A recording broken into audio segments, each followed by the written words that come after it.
आपको आदिवासी ग्रामीण इलाके में लिए चलते हैं और उस इलाके में संविधान, लोकतंत्र, लोग आज ही जा गए हैं। इन बातों को सुनते सुनते तो छत्तीसगढ़ के जशपुर आपको लिए चलते हैं। जरा हकीकत देखिए हो क्या रहा है।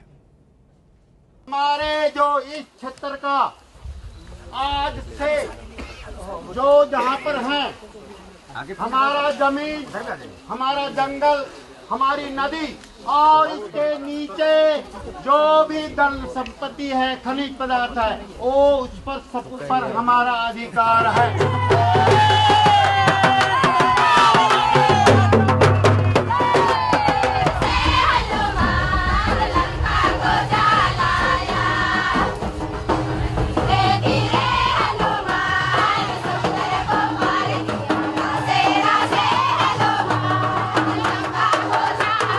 छत्तीसगढ़ के जशपुर जिले का ये गांव आज खुशी क्यों मना रहा है आप जानते हैं? क्योंकि जिले का कलेक्टर और जिले का एसपी भी अब इनके इजाजत के बाद ही इस गांव में आएगा, ऐसा इस गांव का संविधान आज कह रहा है।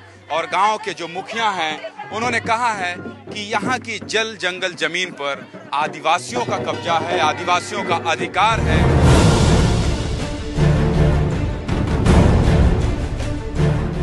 छत्तीसगढ़ के जशपुर जिले का है ये इलाका, जहां 3 गांव के हजारों आदिवासियों ने सरकार के कानून से अलग अपने राज का ऐलान किया है। यहां पत्थलगड़ी की प्रथा लागू कर दी गई है।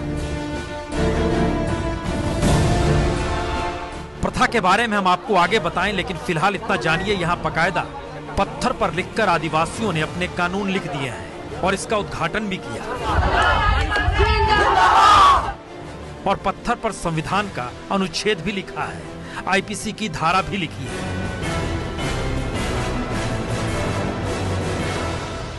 व्यापार के नाम से या कुछ खनिज पदार्थ को निकालना या कारखाना चलाने या कुछ करना, जो बाहर वाले हैं उनको इजाजत नहीं देंगे।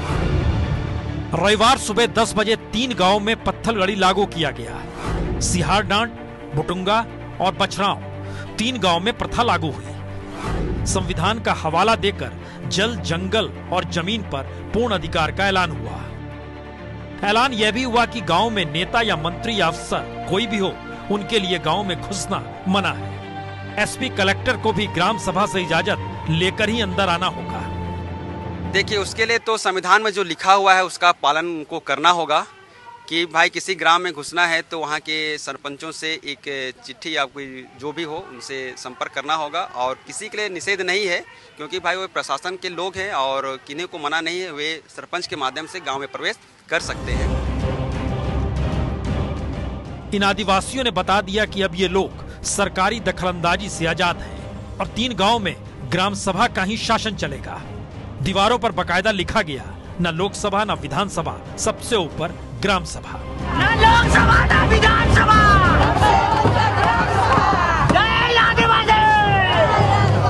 इनका ये भी मानना है कि संविधान ने जो अधिकार दिया है इसका उपयोग ये नहीं कर रहे थे, जिसकी वजह से इनका दोहन हो रहा था।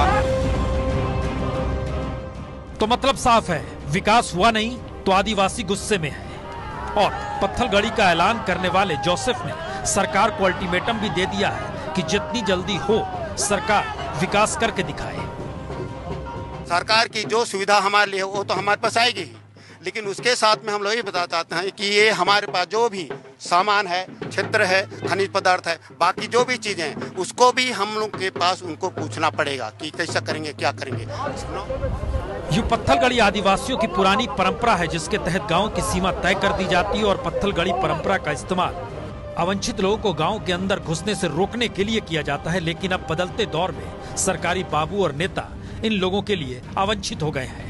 ये बहुत हम सहायता कर रहे हैं गवर्नमेंट को, सरकार को कह रहे हैं कि इस प्रकार की चीजें यहाँ पर होनी चाहिए। ये तो और हम लोग सहायता करें उनको कि जितना जल्दी हो सके इधर के क्षेत्र का सभी सर्वांगीण विकास के लिए हम लोग सहायता करें। सरकार अगर मान लीजिए आपकी इस मुहिम में साथ नहीं होती है या तो इसको मानने से इनकार करती है, ऐसे में किस स्थिति में जाएंगे आप लोग? सरकार की उसकी तकलीफ है, हमारी तकलीफ नहीं। It is their problem, not our problem.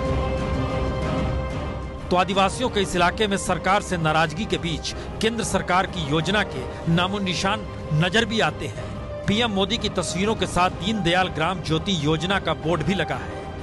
पर बोर्ड या पोस्टर से तो पेट भरता नहीं और ना ही विकास होता है।